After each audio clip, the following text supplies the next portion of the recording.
Awali ya yote tumefika hapa salama.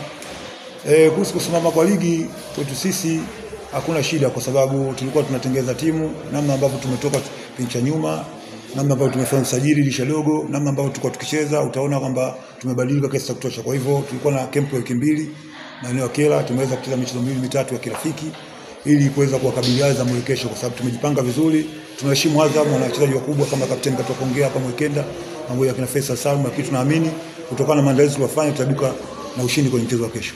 Ndugu yangu, kwa swali zuri, ni kweli tumekuwa tukiruhusu magoli, lakini kama nilivyosema tuisha dogo tumeongeza watu. Utaona tumeweza kupoteza mchezo mmoja kati ya michezo yetu 6 ya mwisho ambayo tumecheza. Kwa hivyo utaona timu ina performance kwenda juu, na hiyo tumelifanyia kazi kwenye mazoezi. Kama nilivyokuambia, tulikuwa kila wiki mbili kwenye mazoezi, tumetrain mechi mbili kwa kirafiki, tumeweza kupata matokeo bila kupata kuruhusu goli. Kwa hiyo naamini mchezo wa kesho sisi tutaibuka na matokeo kutokana na namna ambayo tumejipanga kwenye mazoezi, ingawa tunaheshimu kwenye maeneo ambayo limetia sana nguvu ni maeneo ya nyuma, kwa sababu kama sikia ndugu yangu mtangazaji aliyopita hapa, kama tulikuwa tukuruhusu magoli. Kwa hivyo nimekuwa nikikazana, ndio maana nimekwambia tumecheza mchezo mbili ya kirafiki hatuweza kuruhusu goli. Kwa hiyo unaona tumekazana sana kwa huko. Kwa hiyo naamini kwenye mchezo wa kesho tutaimarika zaidi na tuweze kupata matokeo kwenye mchezo wa kesho. Ndugu yangu wote wako fit, wategemee kosi yote iko salama na wategemee mchezo mzuri wa kesho.